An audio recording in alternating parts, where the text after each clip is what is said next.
The autumn rain fell in heavy sheets across the forest floor as Chen made her way along the familiar hiking trail, her veterinary bag slung securely across her shoulder. As a wildlife veterinarian working for the State Conservation Department, she'd grown accustomed to emergency calls that took her deep into the wilderness, but something about tonight felt different. The forest seemed unusually quiet, as if every creature was holding its breath. Maya had received the call just as she was finishing her shift at the Wildlife Rehabilitation Center.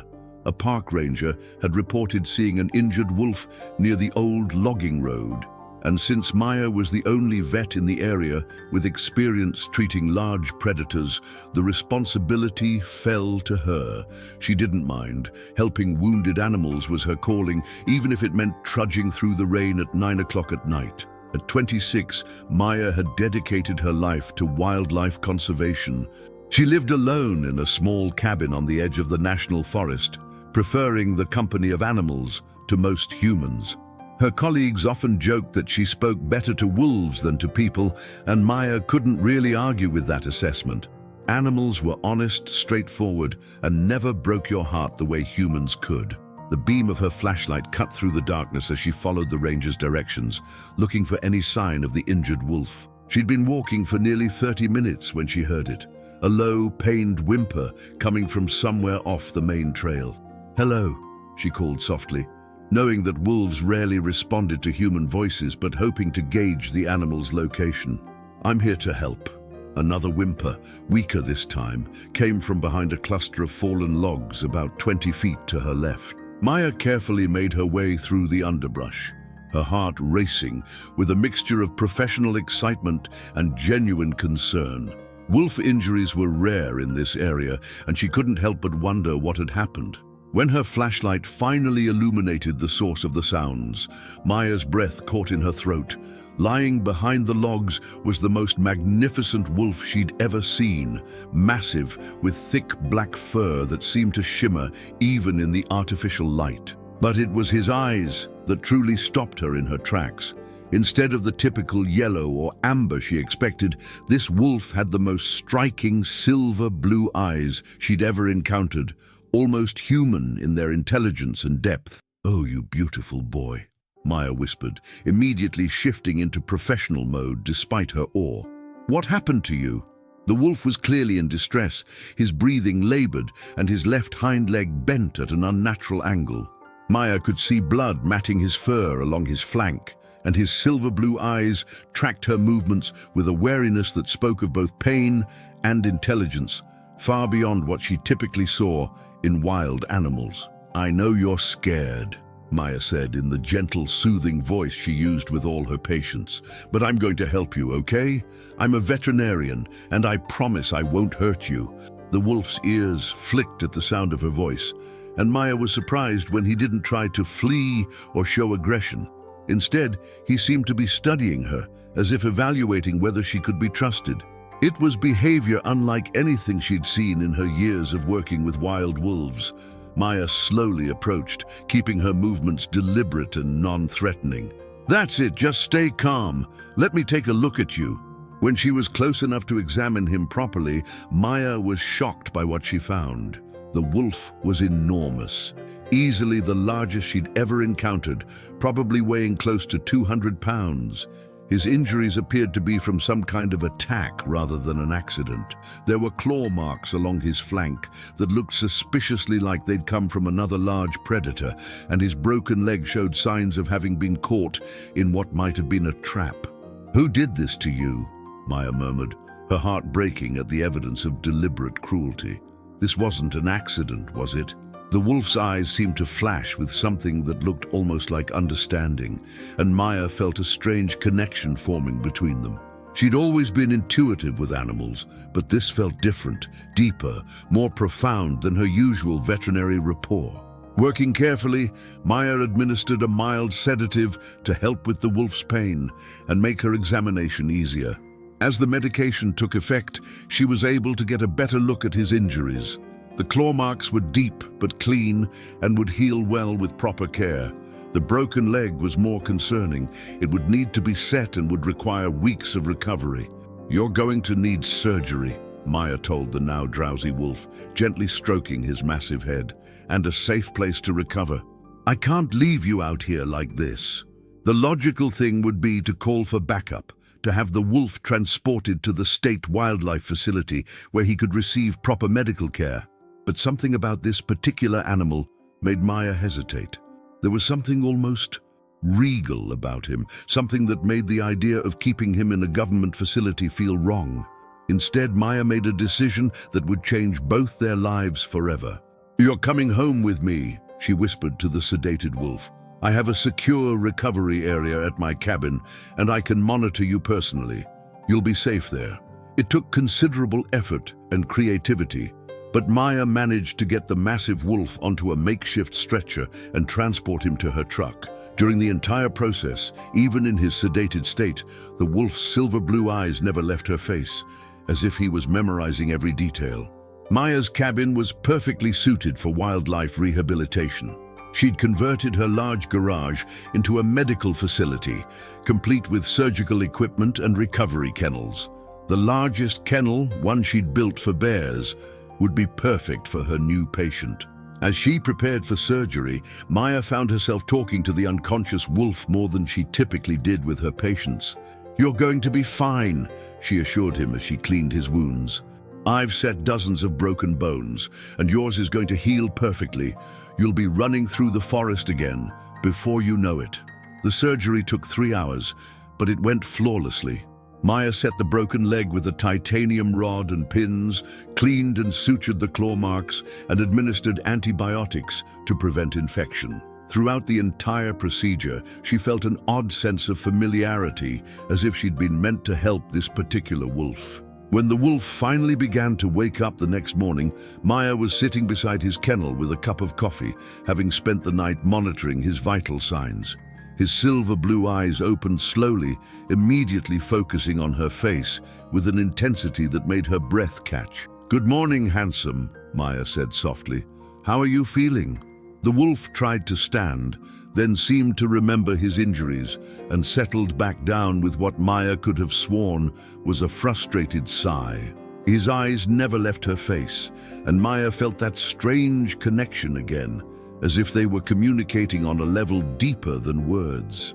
"Your leg is going to be immobilized for at least 6 weeks, Maya explained, knowing he couldn't understand her words, but feeling compelled to talk to him anyway. "I know it's frustrating, but you need to let it heal properly. I'll take good care of you, I promise." The wolf's response surprised her. Instead of the fear or aggression she might have expected from a wild animal in captivity, he seemed almost grateful. His tail gave a small wag, and he made a soft sound that was almost like a purr. Over the following days, Maya fell into a routine of caring for her mysterious patient. She brought him fresh water and raw meat, changed his bandages, and monitored his healing progress. But more than that, she found herself spending hours just sitting beside his kennel, talking to him about her work, her life, and her dreams. "I've always felt more comfortable with animals than people," she confided one evening as she sat cross-legged beside his kennel. "People are complicated, you know. They say one thing and mean another. They make promises they don't keep. But animals are honest. They don't pretend to be something they're not." The wolf listened to every word, his intelligent silver blue eyes fixed on her face. Sometimes, Maya felt like he understood not just her tone, but her actual words. It was impossible, of course, but the feeling persisted. "I had a boyfriend once," Maya continued, surprised by her own openness. "David. We were together for 3 years, and I thought we'd get married. But he said my work was too dangerous, that I cared more about animals than I did about him. Maybe he was right. Maybe I do." The wolf made a soft sound, almost like disagreement, and Maya laughed. "You don't think so? Well, you're biased. You're one of the animals I care about." As the days passed, Maya noticed something extraordinary happening. The wolf's injuries were healing at an unprecedented rate. What should have taken weeks was happening in days. His broken leg, which should have kept him immobilized for at least a month, was already bearing weight after just 2 weeks. "I've never seen anything like it," Maya murmured as she examined his leg during a routine checkup. "Your bone density is incredible, and your healing rate is off the charts. You're not exactly a normal wolf, are you?" The wolf's eyes seemed to flash with something that looked almost like amusement, and Maya felt that strange connection pulse between them again. She was beginning to suspect that there was much more to her patient than met the eye.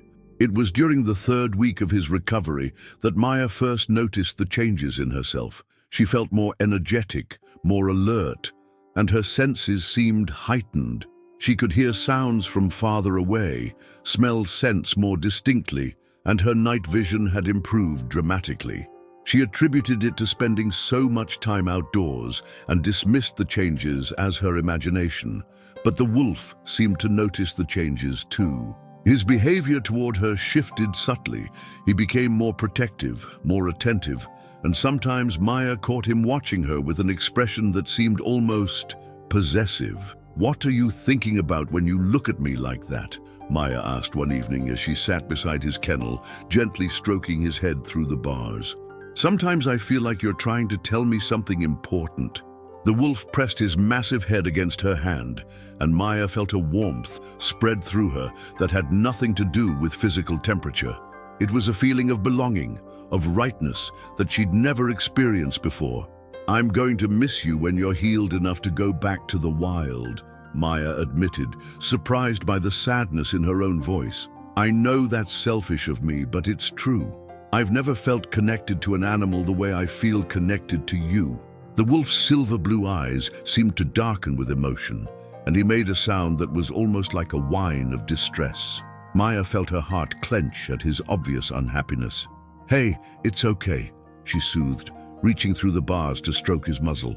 "We still have time together, and maybe you'll stay in the area after you're released. Maybe I'll see you in the forest sometimes." But even as she said the words, Maya knew they weren't enough. The connection she felt to this wolf was unlike anything she'd ever experienced, and the thought of losing him felt like losing a part of herself. What Maya didn't know was that her mysterious patient was thinking the exact same thing, and that very soon he would have to make a choice that would change both their lives forever.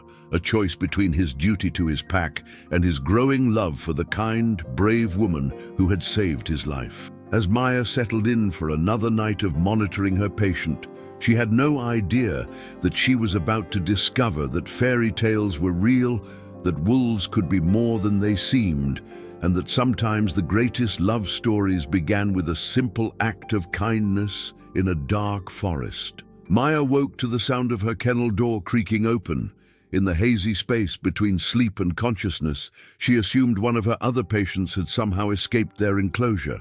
But as she sat up on the small cot she'd placed in the garage to monitor her wolf patient more closely, she realized the sound had come from the large kennel, the one that should have contained a 200-pound wolf with a healing broken leg.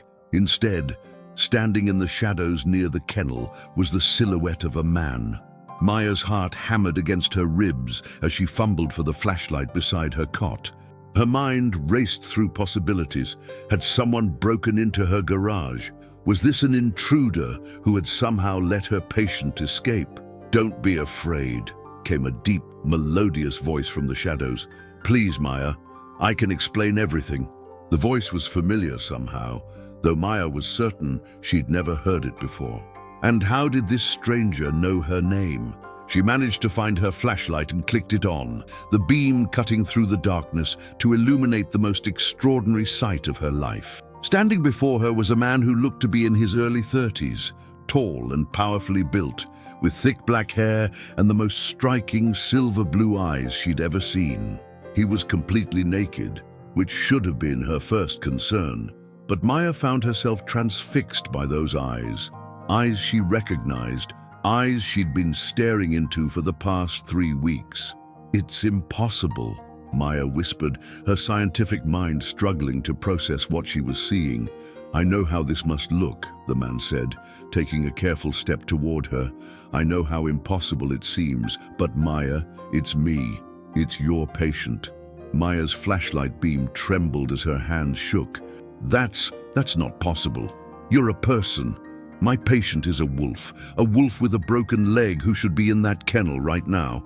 The man, who somehow had the exact same silver blue eyes as her wolf patient, gestured toward his left leg. Maya's flashlight beam followed the movement and she gasped. There, on his thigh, was a long surgical scar in exactly the same place where she'd operated on the wolf's broken leg. "My name is Adrian Blackwood," he said softly, "and I'm a werewolf. More specifically, I'm the Alpha Prince of the Northern Pack."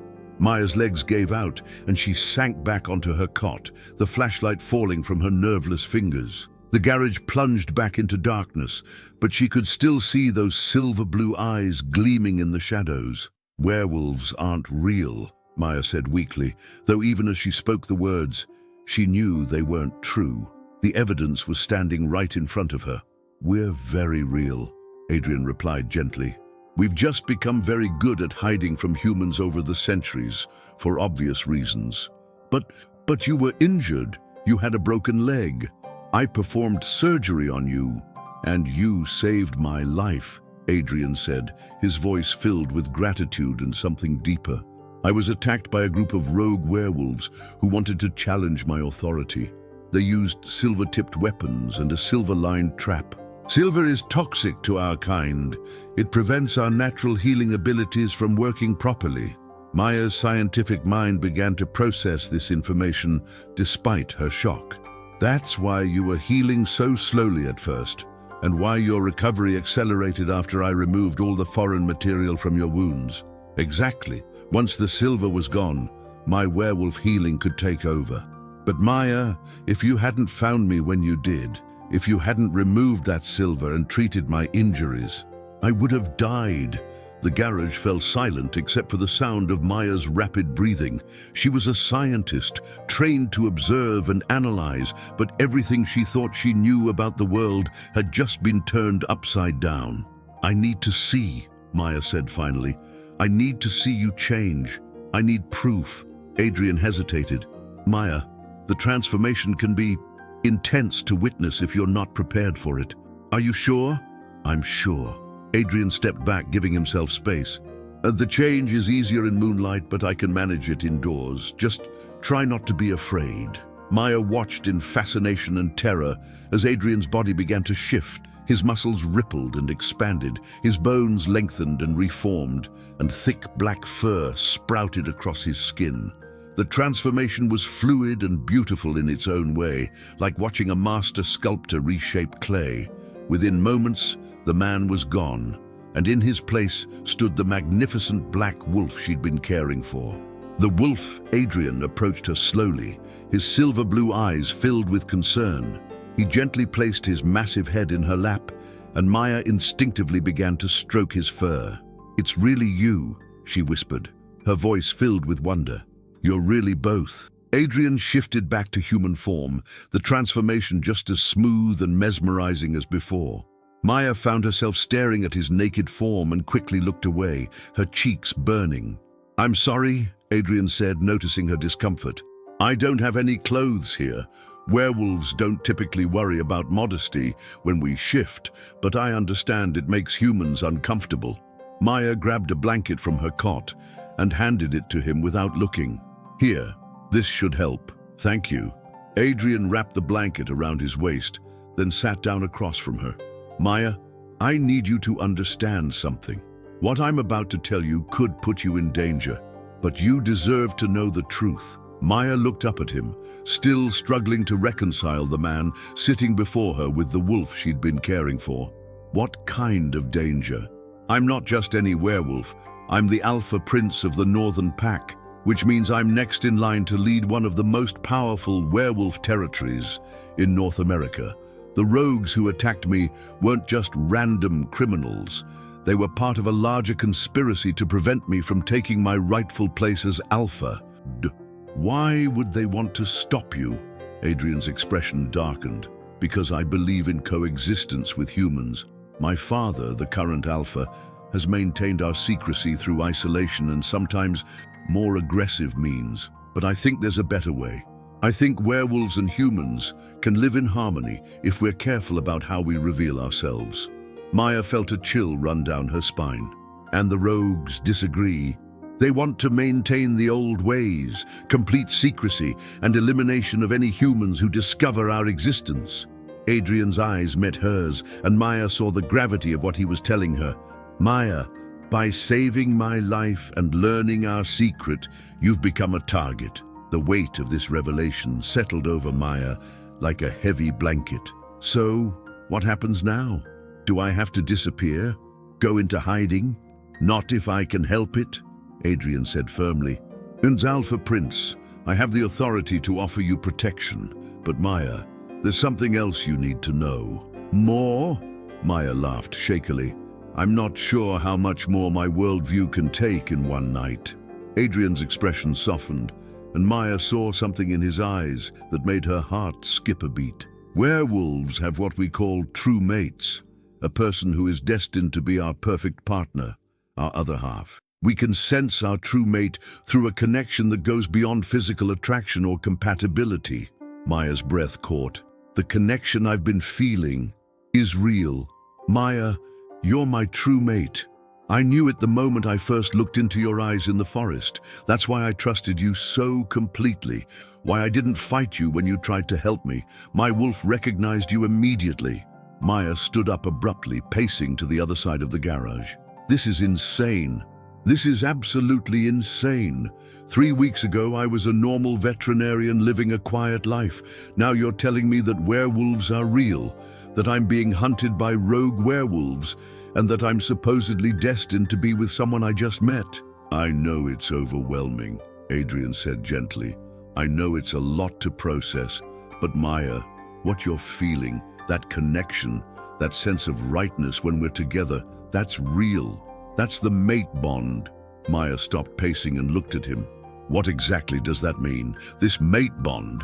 It means we're compatible on every level, emotionally, physically, spiritually. It means that together we're stronger than we could ever be apart. It means that you're the other half of my soul. And what if I don't want to be the other half of your soul? Maya asked, though even as she said it, she knew it wasn't entirely true. The connection she felt to Adrian was unlike anything she'd ever experienced. Adrian's expression grew pained. Then I would respect your choice. The mate bond can't be forced, Maya. It only works if both people choose to accept it. Maya sank back onto her cot, her head spinning. I need time to think about this. All of this, of course. But Maya, there's one more thing you need to know. Adrian's voice grew urgent. The rogues who attacked me are still out there, and they know I survived. They'll be looking for me, and when they find me, they'll discover that you helped me. You're not safe here alone. What are you suggesting? Come with me, back to my pack's territory. You'll be under my protection there, and you'll have time to decide what you want to do about everything. Maya looked around her garage, at the life she'd built for herself in this quiet corner of the forest. What about my work, my patients? I can't just abandon everything. You wouldn't have to abandon anything permanently. But Maya, your life is in danger. Please let me protect you. Maya studied Adrian's face, seeing the genuine concern and care in his silver blue eyes. Despite the impossibility of everything he'd told her, despite the way her entire world had been turned upside down, she found herself trusting him. If I come with you, Maya said slowly, what happens then? Do I become part of your pack? Do I have to become a werewolf too? Humans can't become werewolves, Adrian explained. You're born with the ability or you're not. But you could become part of our pack as my mate if you choose to accept the bond. You would be protected, honored, and loved. And if I choose not to accept it, Adrian's expression grew sad but determined. Then you would still be under my protection for as long as you need it. I would never force you into anything, Maya. Your happiness and safety are more important to me than my own desires. Maya felt her heart clench at the sincerity in his voice. This man, this werewolf, had just revealed the most incredible secret imaginable, had offered her a life beyond her wildest dreams, and was still putting her choices and feelings above his own needs. I need to pack some things, Maya said finally, and I need to make arrangements for my other patients. Adrian's face lit up with relief and hope. Does that mean you'll come with me? "It means I'll come with you while I figure out what I want to do with the rest of my life," Maya clarified. "Don't read too much into it." But even as she said the words, Maya knew she was lying to herself. The connection she felt to Adrian was too strong to ignore, too real to deny. And despite the impossibility of it all, she was beginning to suspect that her quiet life in the forest was about to become something far more extraordinary than she'd ever imagined. As Maya began gathering her essential belongings, she couldn't help but wonder what other secrets the world held, and whether she was brave enough to discover them all. The journey to Adrian's pack territory took them deep into the mountains, far beyond any roads Maya had ever traveled. They drove for hours in Adrian's truck. Apparently, he'd had pack members retrieve it from where he'd hidden it before the rogue attack, winding through increasingly remote wilderness until Maya began to wonder if they were driving off the edge of the civilized world. "How much farther?" Maya asked as they turned onto what appeared to be little more than a deer path. "We're almost there," Adrian replied, navigating the rough terrain with practiced ease. "The pack territory is deliberately isolated. We've learned over the centuries that distance from human populations is the best way to maintain our secrecy." Maya nodded, though she felt a flutter of nervousness in her stomach. She was about to meet an entire community of werewolves, people who could transform into massive predators at will. Despite her growing trust in Adrian, the rational part of her mind was still struggling to accept the reality of what she was walking into. "Adrian," Maya said as they crested a hill and began descending into a hidden valley, "what exactly should I expect? How do werewolf packs work?" Adrian glanced at her, his expression thoughtful. "Think of it like an extended family with a very clear hierarchy. The alpha, my father, leads the pack. Below him are the betas, who help with leadership and organization. Then there are the pack members, each with their own roles and responsibilities. And where do you fit in? As Alpha Prince, I'm being groomed to take over leadership when my father steps down. But Maya, I need to warn you about something." Adrian's voice grew serious. "Not everyone in the pack is going to be happy about me bringing a human into our territory." Maya felt her anxiety spike. "What do you mean?" "Some of the older pack members believe that humans and werewolves should never mix. They think that humans are too fragile, too unpredictable, too dangerous to our secrecy. They're going to see you as a threat." "Great," Maya muttered. "So I'm walking into a community where half the people want me gone." "Not half," Adrian said quickly. "And I won't let anyone hurt you, Maya. You're under my protection, which means you're under the protection of the future Alpha. Anyone who threatens you, threatens me." As they rounded a final curve, Maya got her first glimpse of the pack's settlement, and her breath caught in her throat. Nestled in the valley below was what looked like a small village, complete with log cabins, gardens, and even what appeared to be a school. Smoke rose from chimneys, and Maya could see people moving about their daily activities. "It's beautiful," Maya said, genuinely amazed. "It looks like something out of a fairy tale." "We've been building this community for over 200 years, Adrian said with obvious pride. "It's completely self-sufficient. We grow our own food, generate our own power, and handle our own education and healthcare." "Healthcare?" Maya perked up with professional interest. "We have a pack doctor, Dr. Sarah Moonrunner. She's been looking forward to meeting you, actually. Word of your veterinary skills has already spread through the pack." As they drove into the settlement, Maya noticed people stopping their activities to watch their arrival. She saw men and women of all ages, children playing in yards, and even some teenagers who looked like they were doing homework on a porch. They all looked completely normal, completely human, except for their eyes. Every single person she saw had the same intense, almost luminous quality to their eyes that Adrian possessed. "They're all werewolves?" Maya asked. "Everyone," Adrian confirmed. "This is one of the largest pack settlements in North America. We have about 300 members living here permanently, with others scattered throughout the territory."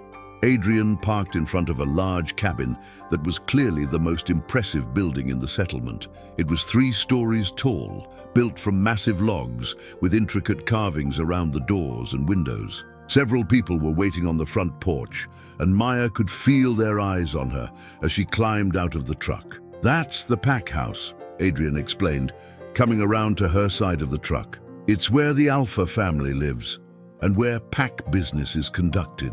A woman who appeared to be in her 50s approached them, her silver-streaked hair pulled back in an elegant bun.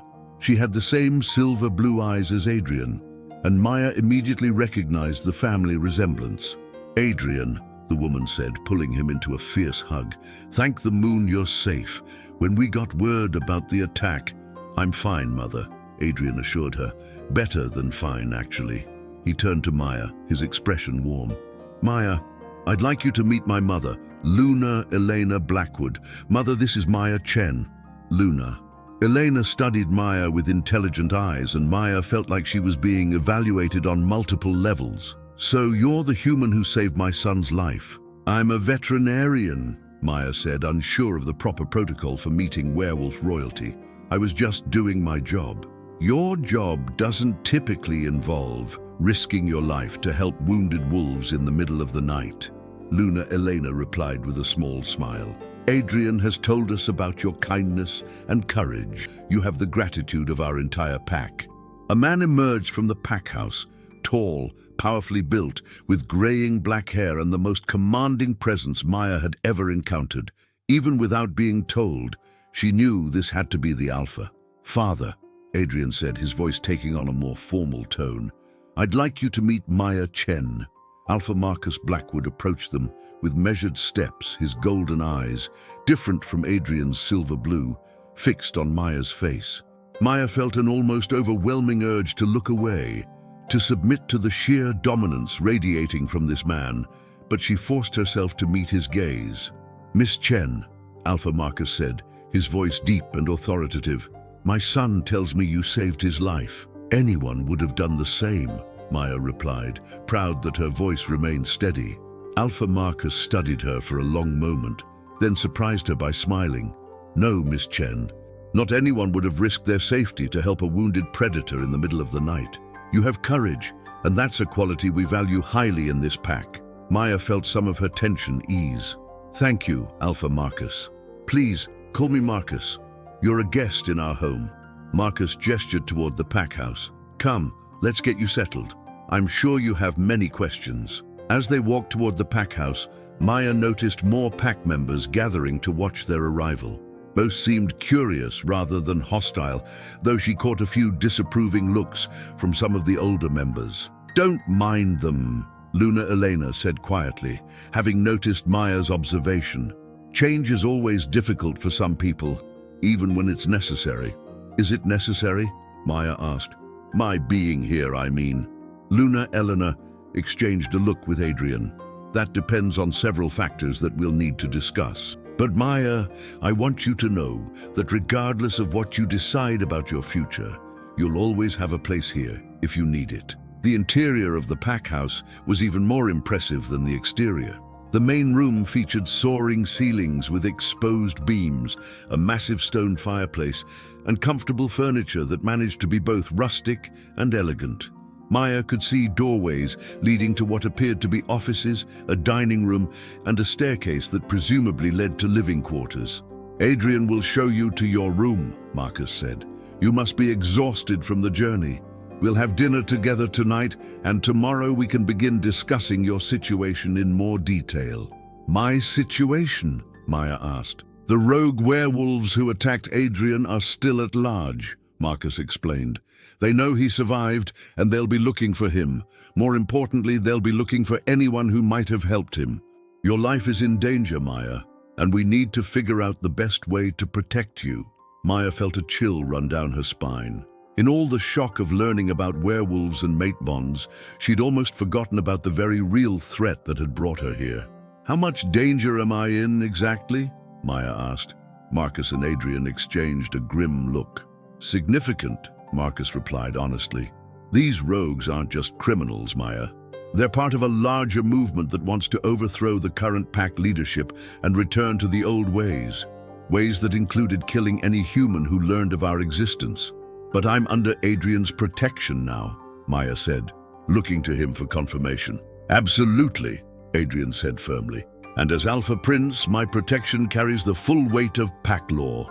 "However," Marcus continued, "there are some pack members who question the wisdom of bringing a human into our territory, even under these circumstances. They're concerned about the precedent it sets." Maya felt her heart sink. "So I'm not welcome here." "You're welcome in my home," Luna Eleanor said firmly. "And anyone who has a problem with that can take it up with me."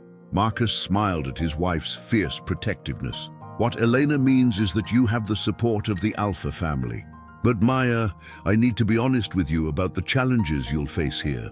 Some pack members will test you, try to prove that humans don't belong in werewolf society." "What kind of tests?" Maya asked, though she wasn't sure she wanted to know the answer. "Nothing dangerous," Adrian assured her quickly, "but they might challenge your knowledge, your courage, your commitment. They'll want to see if you're worthy of the protection I'm offering you." Maya straightened her shoulders. "I can handle a few tests." Marcus smiled approvingly. "I believe you can." Adrian chose well. "Chose well for what?" Maya asked, though she suspected she already knew the answer. "For his mate," Luna Elena said gently. "Adrian has told us about the bond between you. It's not something that can be ignored or dismissed, Maya. Mate bonds are sacred to our kind." Maya felt heat rise in her cheeks. "I haven't agreed to anything yet. I'm still trying to process all of this." "Of course," Marcus said. "Take all the time you need. But Maya, I want you to understand something important. If you choose to accept the mate bond with Adrian, you won't just be gaining a husband. You'll be gaining a son-in-law's position in this pack, and eventually you'll be our Luna, our pack's female leader." The weight of this revelation hit Maya like a physical blow. "Luna? But I'm human. I don't know anything about leading werewolves." "Leadership isn't about species," Luna Elena said with a smile. "It's about character, wisdom, and the ability to put the needs of others before your own. From what I've seen so far, you have all of those qualities." Adrian stepped closer to Maya, his presence warm and reassuring. "No one expects you to make any decisions right now. Just focus on settling in and getting to know the pack. Everything else can wait." Maya nodded, feeling overwhelmed by the magnitude of what she was facing. A few days ago, her biggest concern had been a funding shortage at the Wildlife Center. Now she was being asked to consider becoming the future leader of a werewolf pack. "Let me show you to your room," Adrian said gently. "You need rest, and tomorrow will be easier to handle after a good night's sleep." As Adrian led her up the stairs to the guest quarters, Maya couldn't help but wonder what she'd gotten herself into. But despite her anxiety about the future, she felt a sense of rightness about being here, about being with Adrian and his family. Maybe Luna Elena was right. Maybe leadership really was about character rather than species. And maybe, just maybe, she was stronger than she'd ever imagined. As Maya settled into her room that night, listening to the sounds of the pack settlement outside her window, she made a decision. She would give this world a chance. She would learn about werewolf culture, get to know the pack members, and see if she could find a place for herself in this extraordinary community. After all, she'd already saved a werewolf prince. How much harder could it be to become a werewolf princess? Maya woke to the sound of children laughing outside her window. For a moment, she forgot where she was, expecting to see her familiar forest cabin when she looked outside. Instead, she saw werewolf children playing in the settlement's central square, their laughter indistinguishable from that of human children. A soft knock on her door interrupted her observations. "Maya, it's Elena. May I come in?" "Of course," Maya called, quickly pulling on the clothes she'd packed. Luna Eleanor entered, carrying a tray with coffee, fresh bread, and what appeared to be homemade jam. "I thought you might be hungry. Breakfast is usually communal in the pack house, but I figured you might want a quieter start to your first full day here." "Thank you," Maya said gratefully, accepting the coffee with relief. "That's very thoughtful." Eleanor settled into the chair by the window, studying Maya with those perceptive silver-blue eyes. "How did you sleep?" "Better than I expected, actually. It's very peaceful here." "Good. Maya, I wanted to talk to you privately before you start meeting more pack members today. There are some things you should know about our culture, some protocols that might help you navigate the social dynamics. Maya sat on the edge of the bed, giving Elena her full attention. I'd appreciate any guidance you can offer. First, understand that werewolf society is more formal than human society in many ways. We have clear hierarchies, and respect for those hierarchies is important. As the alpha princes, or guest, you hold a position of honor, but some pack members will test whether you deserve that position. Adrian mentioned tests yesterday. What should I expect? Elena smiled. Nothing harmful, I promise. But werewolves value strength, courage, and loyalty above almost everything else. They'll want to see if you possess those qualities. And if they decide I don't, then they'll make their disapproval known. But Maya, you saved Adrian's life at considerable risk to yourself. That already demonstrates courage. The other qualities, well, those will become apparent as you spend time here. A louder knock interrupted their conversation. Maya, it's Adrian. Are you ready for the grand tour? Elena stood smiling. That's my cue to leave. Remember, Maya, be yourself. That's what drew Adrian to you, and it's what will win over the pack. Maya opened the door to find Adrian waiting in the hallway, dressed in jeans and a flannel shirt that made him look more like a rugged outdoorsman than a werewolf prince. His silver blue eyes lit up when he saw her. Good morning, he said warmly. How are you feeling? Like I'm about to take the most important test of my life, Maya admitted. Adrian's expression grew concerned. Maya, you don't have to prove anything to anyone. You're here under my protection, and that's enough. Is it though? Maya asked. Your mother just explained that pack members are going to test me. And honestly, Adrian, if I'm going to be here, if I'm going to consider making this my home, I want to earn my place. I don't want to be just the human the Alpha Prince is protecting. Adrian studied her face, and Maya saw approval in his expression. All right, but remember, I'll be with you every step of the way. Their first stop was the pack's medical facility, where Maya met Dr. Sarah Moonrunner. Sarah was a woman in her 40s with kind brown eyes and an immediately welcoming demeanor. Maya, I've been so excited to meet you, Sarah said, pulling her into an unexpected hug. Adrian told me about your veterinary background. We could really use someone with your expertise here. How so? Maya asked, intrigued.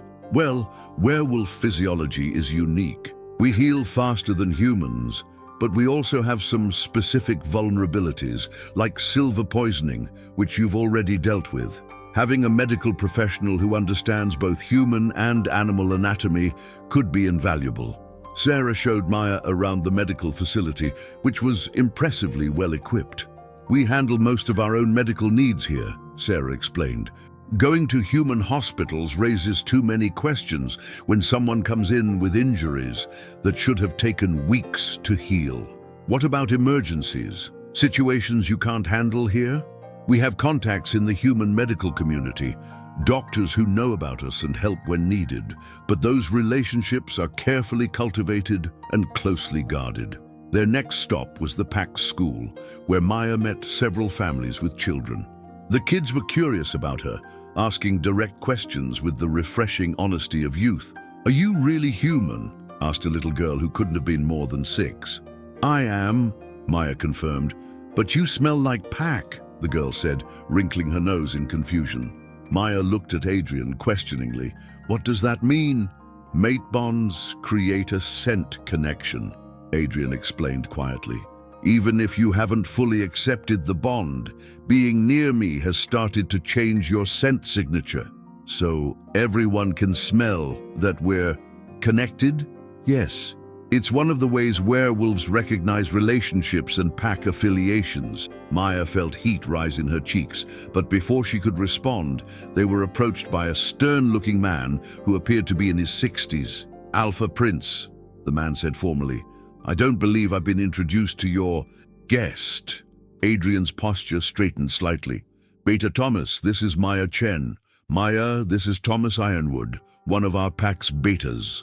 Thomas studied Maya with calculating eyes. Miss Chen, I understand you're a veterinarian. That's right. Interesting profession for someone who's now living among predators. Maya felt the challenge in his words and straightened her own posture. I've always found that understanding an animal's nature is the key to working with them successfully. Predators aren't inherently dangerous if you respect their instincts and treat them with appropriate caution. And you believe you understand werewolf nature? I'm learning, Maya replied honestly. But I understand enough to know that, like any predator, werewolves protect what they consider theirs. I'm under Adrian's protection, which means I'm under the pack's protection. That makes me safer here than I would be anywhere else. Thomas's expression remained neutral, but Maya caught a flicker of approval in his eyes. Indeed. Well, Miss Chen, I hope you find your stay here educational. As Thomas walked away, Adrian let out a breath Maya hadn't realized he'd been holding. That went well. Did it? I couldn't tell if he approved or was planning to have me for lunch. Thomas doesn't approve of anything easily. The fact that he didn't actively discourage your presence is actually a good sign. Their tour continued through the settlement's various facilities, workshops where pack members crafted furniture and tools, gardens that provided fresh produce, and even a small library filled with books on werewolf history and culture. This is incredible, Maya said as they walked through the library. You've created a completely self-sufficient society. It's taken generations, Adrian replied. But yes, we can survive indefinitely without contact with the outside world if necessary. Has that ever been necessary? Adrian's expression darkened. A few times. During the witch trials, during certain wars, whenever human suspicion of the supernatural became too dangerous. We've learned to be prepared for anything. That afternoon, Maya was invited to join a group of pack women for what Elena described as informal socializing. Maya quickly realized this was another test, though a more subtle one than her encounter with Beta Thomas. The women, ranging in age from their 20s to their 60s, gathered in the pack house's comfortable living room. Maya found herself the center of attention as they asked questions about her life, her work, and her relationship with Adrian. So you really had no idea Adrian was a werewolf when you treated him? Asked a woman named Jessica, who appeared to be around Maya's age. None at all. I thought he was just an unusually large wolf with remarkably intelligent eyes. And you weren't afraid, even when you realized how big he was? Maya considered the question. I was cautious, but not afraid. He was injured and needed help. That was all that mattered to me. Even though helping him put you at risk. I'm a veterinarian. Helping injured animals is what I do, regardless of the risk. An older woman named Margaret leaned forward. But this wasn't just any animal, dear. This was our alpha prince. If you had made a mistake, if he had died because of inadequate care, Maya felt the weight of what Margaret was implying. Are you asking if I understood the responsibility I was taking on? I'm asking if you understand the responsibility you're taking on now, Margaret replied. If you accept the mate bond with Adrian, you won't just be his wife. You'll be our future Luna. Every decision you make will affect the entire pack. Maya met Margaret's gaze steadily. I understand that. And I understand that some of you have concerns about a human taking on that role. But I also understand that leadership isn't about species or bloodlines. It's about making decisions that benefit the community, even when those decisions are difficult. And you believe you could make those kinds of decisions? Jessica asked. I believe I could learn to, Maya replied honestly. I've spent my career making life or death decisions about animal welfare. I've had to balance the needs of individual animals against the health of entire ecosystems. Those skills might translate to pack leadership. The women exchanged glances, and Maya sensed she was being evaluated on multiple levels. What about children? Asked a younger woman named Lisa. Werewolf children need to learn to control their shifting from a young age.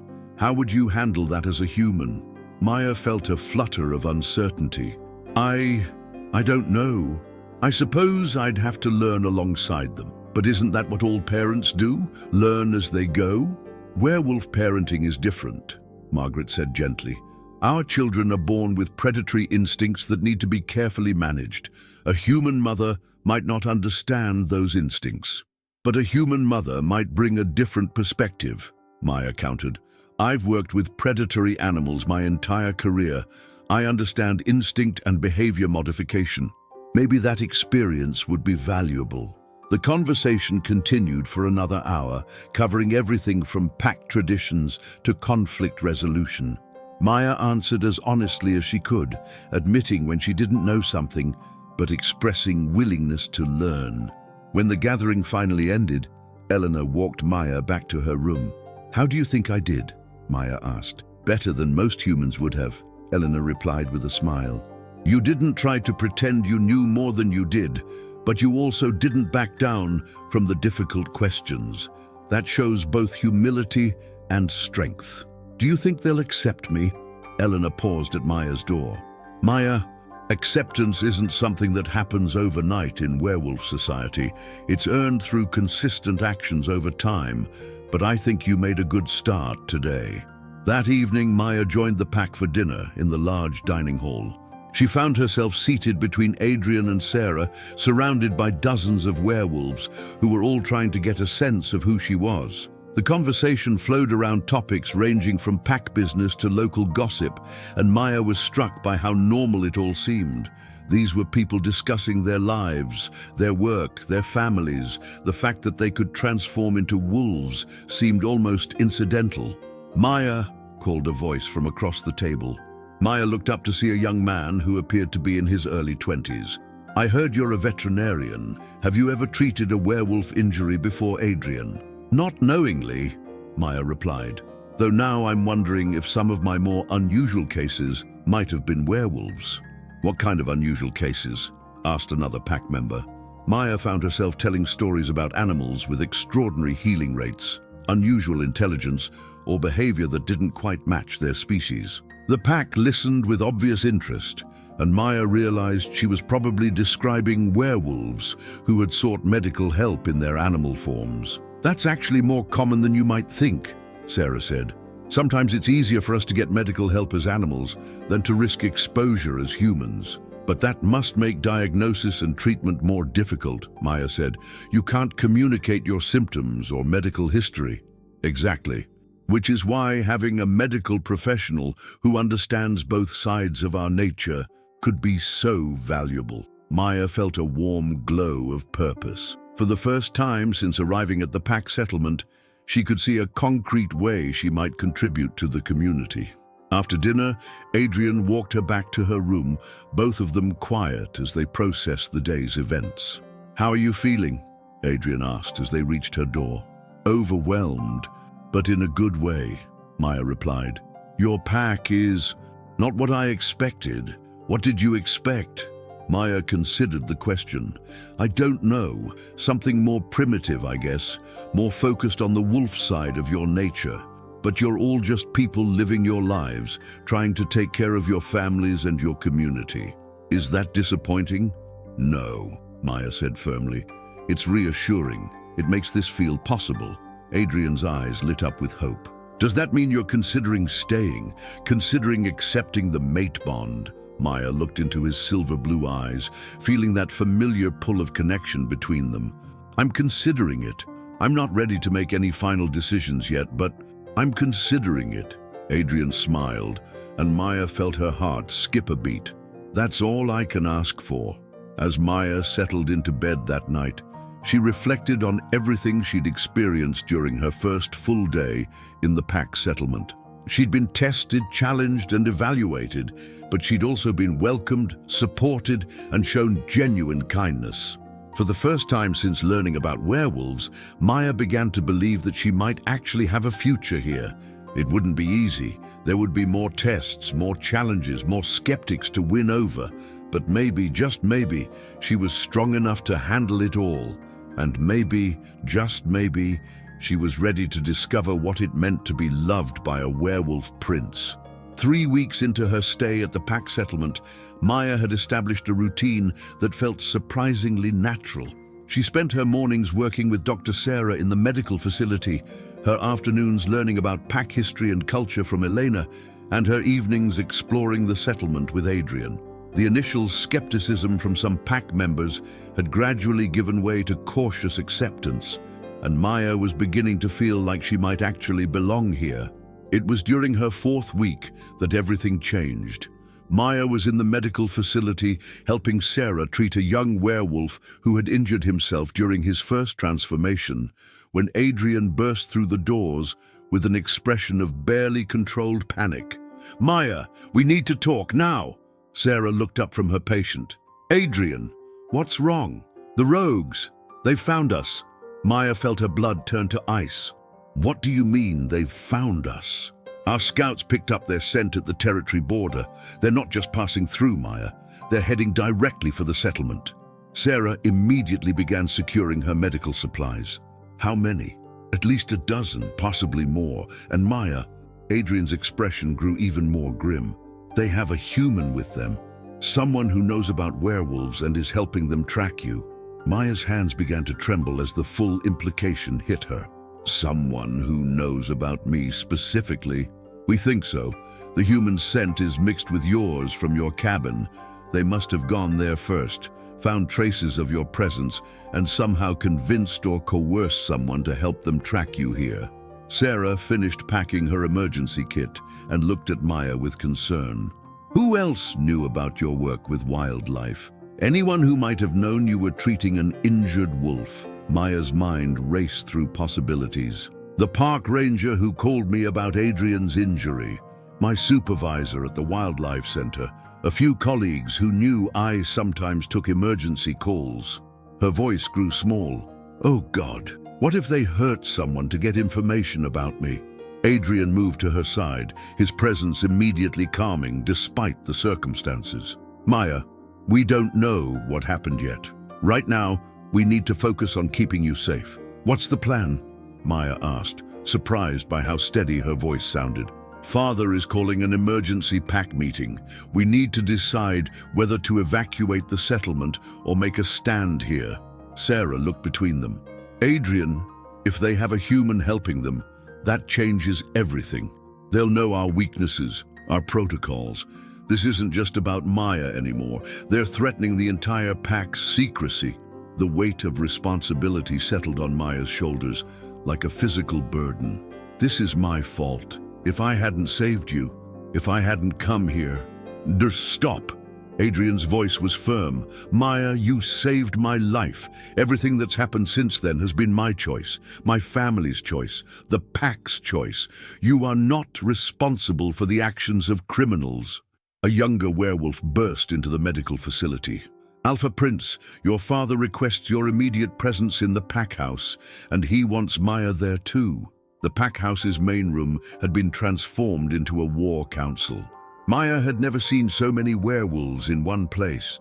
Pack members filled every available seat and lined the walls. The tension in the room was palpable, and Maya felt dozens of eyes tracking her movement as she entered with Adrian. Alpha Marcus stood at the front of the room, his commanding presence even more pronounced in crisis. "Pack members, we face a direct threat to our security.